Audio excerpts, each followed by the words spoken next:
prescription pills and suffocate him. Shame on him. Daniel was innocent in all this. We were hearing other things come out about the circumstances of him putting the Bibles by their sides and having a knife that he had planted underneath Daniel's bed or something like that. Still couldn't wrap my head around it. It just sounded so like some bad horror movie. And now I'm a part of humanizing murderer. Strange. To think that Nancy was dead for 2 days before Chris took his life, how is that even logical for this man who loved her so much? Later, it turned out that there was a Bible in the house, similar to the ones left by Nancy and Daniel's body, that Chris had left something akin to a suicide note. Something along the lines of, I'm preparing to leave this earth. So Chris did leave a suicide note. He did know what he was doing. He was at least enough in his right mind to understand exactly what was happening, and was still considering whether he would go make a flight to go wrestle that night on international television. Good evening, ladies and gentlemen. We came up on air with Vince talking and kind of letting everybody know what happened. Last night on Monday Night Raw, the WWE presented a special tribute show, recognizing the career of Chris Benoit. However, now some 26 hours later, the facts of this horrific tragedy are now apparent. Therefore, other than my comments, there will be no mention of Mr. Benoit's name tonight. It was understood that we were not to speak of Chris, speak of Benoit, speak of anyone of that incident. And by that next week, Chris's name was erased from everything that was involved with WWE. When we did interviews, we were not to mention Chris Benoit. So that's something that was really hard for us to do, but because we all wanted our jobs, it was understood. I know WWE has kind of like erased his history of being in the business, and I can understand and totally agree with what they did. We're not going to praise a guy who murdered his wife or his son or give him any accolades for that. I was at the funeral of Nancy and Daniel. I can't even believe how sad that was. I was the WWE representative there, just me. It was the shits. To go to a funeral and people crying and a kid being buried and a woman being married for no reason. No reason to die. The WWE sent JR, and I lost my cool with him and told him to his face that he wasn't welcome at the wake afterward. It was all a work, just fake, garbage, nonsense. I can see a work coming a mile away, and that's what I saw, and I knew that that was the truth. I felt like I was the most unwanted person in the building because I was a WWE guy, and I probably loved him as much as anybody there. Everybody was just a mess. It's shitty, and it's sad, and it's unfair because there's two people that could still be with us today. And if Chris wanted to take his life, then so be it. But to take all of them, I didn't go to Chris's funeral. I was angry. At that point, I was pretty angry at Chris, for what he did. His funeral, it was very private. We didn't tell anyone about it. That's when it all hit me right there, all at once. I was crying my eyes out. Who in the wrestling business provided care for you and your family in the aftermath of this? Is that a serious question? Not a single person. No one. And did anyone from the WWE ever reach out to you and your family? Chris Jericho and Chavo Guerrero. That's it. Nobody else. Screw them. They weren't there for me. They backed off like I didn't even exist.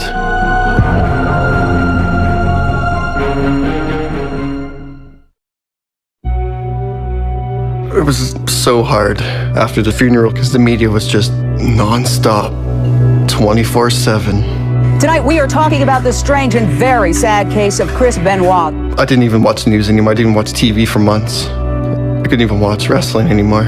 We're also told by the police here that there were instruments of death found, not instruments of murder. There's going to be an autopsy report, but there's an awful lot of confusion about how this happened. It really, really was the darkest time of my life.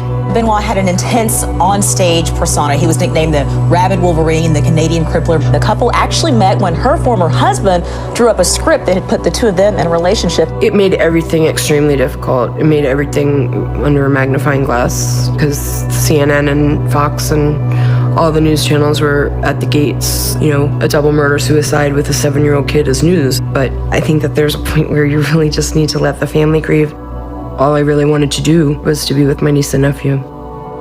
The mainstream media's reaction was typical because They love a tragedy, and it gives them another reason to take a shot at wrestling. It was a field day for them. Professional wrestlers are 20 times more likely to die before age 45 than professional football players. I think a lot of mainstream media looks down on wrestling as it is, and that suddenly was public enemy number one. Chris Benoit's diary is revealing new information about his state of mind. The wrestler wrote a series of letters to his best friend. At one point, Benoit wrote, "I'll be with you soon." Mike Benoit believes it's the diary of his son going mad.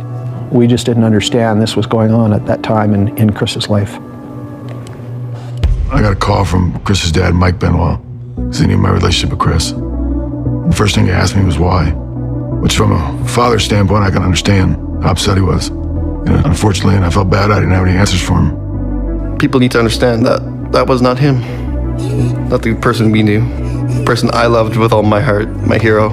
The term that's been being thrown around everywhere is roid rage. Some say steroid abuse is rampant at the organization, and everyone just turns a blind eye to this. The media's initial response to the Benoit tragedy was that this was a roid rage incident. Where do steroids stand in the bizarre Benoit deaths? Pro wrestling, when Chris Benoit entered it in the 1980s, was extremely discriminatory against people who were not 6 foot plus tall, who were not 250 pounds or more, and very, very muscular. My understanding is that Chris Benoit was using steroids from when he was in high school. In the months before the murders, Chris received a number of text messages from Nancy in which he made it very clear she was sick and tired of his steroid abuse. Nancy definitely directly accused him of abusing steroids to the point that it led him to being an angry and violent and unhappy husband. And she said that the WWE's drug enforcement policy and testing regime was obviously nonsense. Something called the Wellness Program that alleged that it was testing every WWE wrestler to make sure they weren't using recreational drugs, performance-enhancing drugs, or steroids. I think at that time, instituting a wellness program like that, I think everybody was happy that finally some of these guys that needed the help were going to get help. Thought it was a great idea. Anything to help talent, save guys from themselves. After Eddie died, the WWE's drug testing was super strict. It went through the roof. Like, you couldn't even take a freaking aspirin, like a high-powered aspirin, unless you had like a prescription. And I'm not kidding. The drug testing is so strict that this rampant steroid use, dude, you can't go snort cocaine or smoke weed or anything. In practice, it was seen that this initial version of the wellness program had large loopholes in it and large blind spots that allowed wrestlers to continue to use drugs at a really large scale without tripping the tests. Speculation is running wild. Did steroids play a role, or is there another explanation? We have an exclusive interview with WWE Chairman Vince McMahon. WWE did everything they could to combat any coverage in the news media that indicated that drug abuse or steroid abuse was the cause of the homicides. And obviously this is not an act of rage, it's an act of deliberation. When you do something like this over 3 days, it's not an act of rage, be it steroid rage or roid rage, whatever it's called, or any other rage. WWE strongly suggests that it is entirely wrong for speculators to suggest that steroids had anything to do with these senseless acts. It's all speculation until the toxicology reports come back.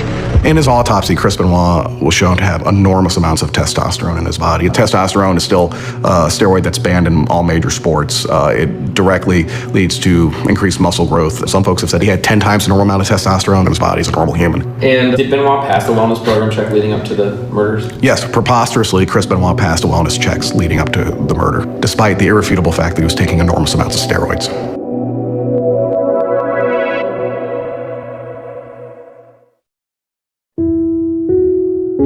Well, after it initially happened, I actually had nightmares. It was very traumatic because as a female, I tend to really get angry with him. The one person she thought was there to protect her is the one that really took her life. There was a lot of stuff going on behind closed doors that no one knew about. I think there's a lot of volatile fights. One thing I'd always heard about Nancy and the fact that she didn't take shit. So I just know there's a lot of volatility there. That's the word I think was used, volatile. There was a few times that Nancy would call me and she would say that her and Chris are fighting. There was an instance when they were in Tampa and Chris was upset when they were driving on the way to our house, and Chris went and busted the windshield of their car. Did you ever witness any abuse that was going on in that relationship?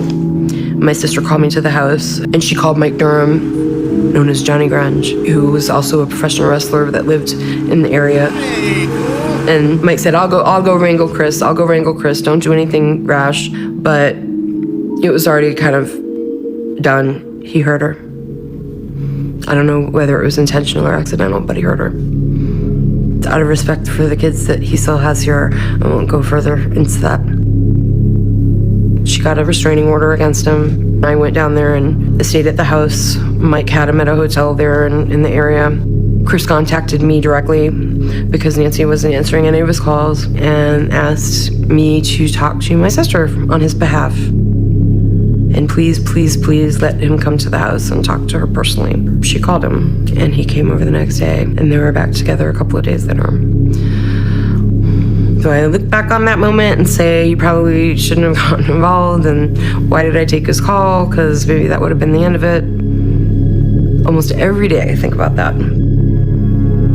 When police found steroids on the scene, many assume that explained it. The killer had flipped out because of drug use. Or might there be another explanation? The initial media coverage all focused on steroid use, and I said, there's no way. I'm Chris Nowinski. I'm a former WWE superstar, and now I am a neuroscientist and run the Concussion Legacy Foundation. My wrestling career came to an end because I had a series of concussions that I didn't quite appreciate were concussions. I never stopped performing until the damage was sort of too much. So I decided I would start digging into what else was known, and it became a book. Chronic traumatic encephalopathy, or CTE, is a progressive degenerative brain disease that appears to be started by hits to the head.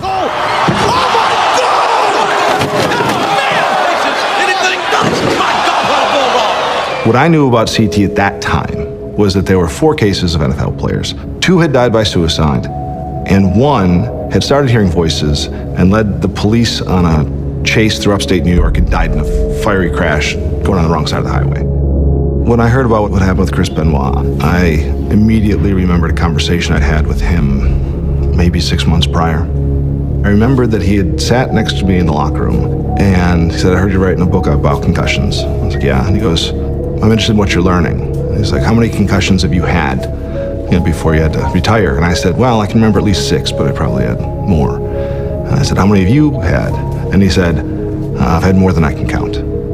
And then he said, I'm gonna give you my phone number and I want you to call me next week. The next week I called him. It sounded like he was in the middle of an argument. He was clearly agitated. It sounded like someone else was there. He just said, hey, I can't talk right now, can I call you back? And I said, sure. I wonder if the reason he was asking me to call him was that he knew that something was going on, but he didn't quite appreciate what that was. And so I decided that I really needed to know if Chris had CTE. There was so much media attention, I really couldn't imagine his family answering the phone. But I said, I'll give it a try. And Chris's father answered on the second ring. He was in a state of mind you could imagine when you just lost your son and learned what happened. I told him my theory, and he immediately said, yeah, I want to see this done. We have the brain in early July, and I think within about a month we knew that it was positive for CTE, and it was a pretty severe case of CTE. And so we held a press conference in New York. When you look at Christopher Benoit's brain, it is in fact shocking. Our findings showed extensive areas of tau protein deposition throughout his brain. Tau protein is a marker for brain damage. With Chris, he actually had what would be defined as a severe case of CTE at 40 years old, which is early to have it. So it wouldn't just be areas of his cortex or areas of his brainstem, but there was damage in areas that you would think could influence emotional behaviors. And I believe the degeneration of his brain changed who he was and what he was capable of. If you get hit in the head thousands of times, your brain essentially can start to rot. You get this damage in your brain that even after you stop getting hit in the head will continue to spread and changes who you are and how you behave and what you become.